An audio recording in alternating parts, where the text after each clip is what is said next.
What is up, guys? It's 10 Vivman here, bringing you another battle. This is a RU match I had of a good friend of mine from the Battling Club. Trying to think of his YouTube channel off the top of my head. I'll post a link to his channel. I don't know if he really wants me to post it on YouTube, but I'm going to post it anyway because it was a good game. So, it's RU, but I have some NU stuff here, like Girder, and as well as Bofi, Violate, Pokes, Simipours, even NU. And, but he's got a pretty standard RU team. There's Galvantula, Moltres, Honchkro's a very dangerous for winner in RU. Claydol, I predicted to be a Rabbit Spinner. Ferroseed's there to set up spikes. But, I'm just going to use my Rotom cut form to, scout and see what he wants to lead with. So, that's my game plan for the start of the match. So we'll see what happens. Maybe predicting him to lead of Claydol. I can leave Storm right on that, right out. I can maybe cripple Ferroseed of a trick. So we'll see what happens. So get this battle started.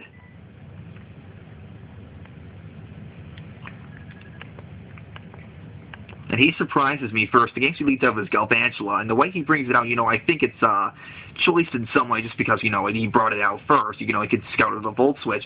Of course, I may Scarf Rotom myself, and I'm going to go for the Volt Switch straight out. Just, I'm predicting a Bug Buzz. Rotom cuts a Raid, Electric Grass type, so I'm anticipating the Bug Buzz just because, it's super effective. He probably wants Rotom gone right away, because all Rotoms are pretty dangerous. So I go into my Cofagrigus to take them, my shiny Cofagrigus, which is really cool. But he actually surprises me, goes for the Thunder straight out, and that kind of screws me over, just because it does a epic shit ton. And he gets the Parahex on top of that. So that really sucks. It reveals to me he's Life Orb, which really caught me off guard. Because I'm expecting, it's a lead Galvantula. You'd expect it to be choiced in some way. But unfortunately, he shows me that, he's a Life Orb variant. So he switches up moves. I'm predicting a switch here. Goes for the Bug Buzz. I think I could live that and rest. But no, he gets a crit. He gets a freaking crit. But it didn't really matter anyway, just because Cofagrigus probably would have died from another Thunder or two. But, it was frustrating. I wanted to rest, maybe switch out into something that can take him Thunder. But unfortunately, it doesn't happen. But he's predicting me now as I bring in Rotom to go for the Hidden Power Fire. I do go for that. I should have gone for the Leaf Storm here, but I didn't. I just, want to be safe. I would go for the HP Fire here. And he, of course, brings in Claydol. And he takes it relatively, pretty well. It's just because... actually timid, not modest, so it doesn't really take much from that at all. He's probably a max HP, max defense Claydol, but Claydol is pretty good special bulk initially. But here I go into my as well as predicting him maybe to set up Stealth Rocks or something, and he does go for the Stealth Rocks here. I do not believe I have a Rabbit Spinner on this team. I usually bring in my own Claydol for that sort of situation. I guess I decided not to bring Claydol this game. But he's threatened out by my Zweilous' very powerful Stab Crunch. This is, of course, everybody knows, is my Eviolite Zweilous, very dangerous. But, of course, I predict him to switch, and, I go for this Thunder Wave, trying to paralyze whatever comes in. He unfortunately brings in Ferroseed, which, it's more or less, it doesn't really help much that he's paralyzed. Powers of his Gyro Ball, if anything. But I go for the Fire thing here. I don't know if he expected me to carry that. He probably did. But even when, Hustle Boost, Fire thing is still not going to... It's going to do over half, but it's not going to even bring in the red, which is very impressive. Just shows how solid the Ferroseed's bulk is. And then he unleashes, Stab Gyro Ball on me. And that does a very decent chunk just because he's paralyzed. Really bumps up that Gyro Ball's power. So here he predicts, I actually predicted him to switch here and try to throw another Thunder Wave. Does not work, and I go for the Fire Ring again, but Hustle screws me over here, and yeah, I miss. So he goes and sets up his first layer of spikes. I think he was just doing it in vain just to see if, he can get an extra entry hazard up or something, and he does. So, but my second Fire thing hits it, and I don't have to worry about Ferroseed anymore. Most Ferroseeds are typically more inclined on defense, and of course they have the Violate themselves. But my Zweilous is in a pretty, more or less useless range, and he brings in Galvantula here, and I do not want anything else taking a hit, so I do leave him as well as here to die, which is unfortunate, but Zweilous did take care of a pretty big threat that many of my other Pokemon could have taken easily, which was Ferroseed. He gets another useless crit with Bug Buzz, but he's gotten 2 crits of Bug Buzz, and I really don't know what that means, but of course it one mattered on Cofagrigus, but it obviously didn't matter on Zweilous because it's weak to it initially, so... But I bring in my Rotom here, which of course takes Stealth Rock damage. Of course, since I have Levitate, it doesn't take any Spikes damage.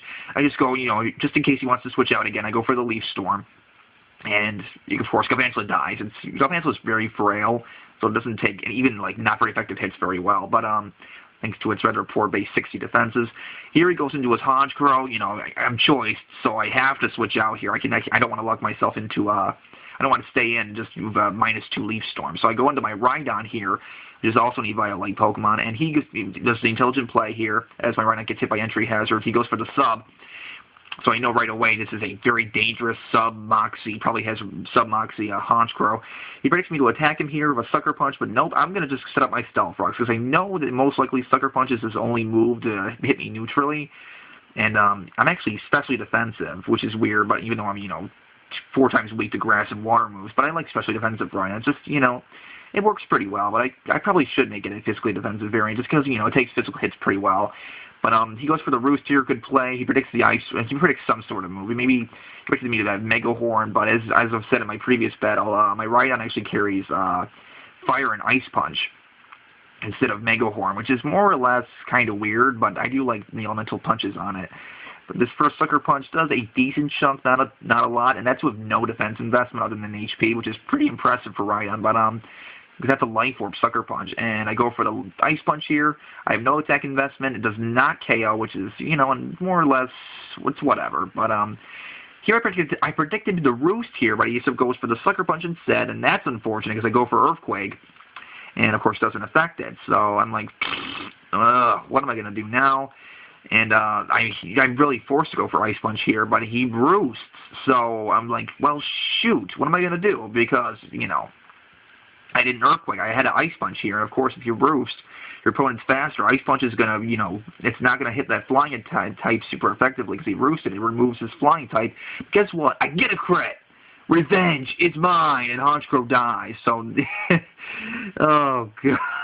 That was pretty epic there.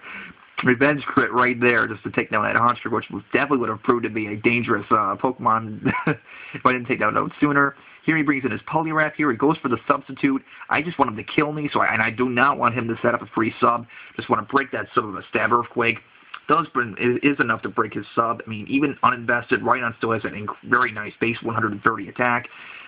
So not much is going to withstand, not many substitutes are going to withstand its attacks. So, but here he makes, he makes the very smart choice, just KOing Rhydon right now, and he does. So my Rhydon goes down after a job well done, got its Stealth Rock sub, and just pretty much, demolished Honchkrow and rid of Poliwrath of his substitute. So here I bring in my Rotom, and I could go for the Leaf Storm here or my Volt Switch here, and knowing he still has his Moltres left, I know the best option here is to go for the Volt Switch, because I know it's going to hit Poliwrath super effectively anyway.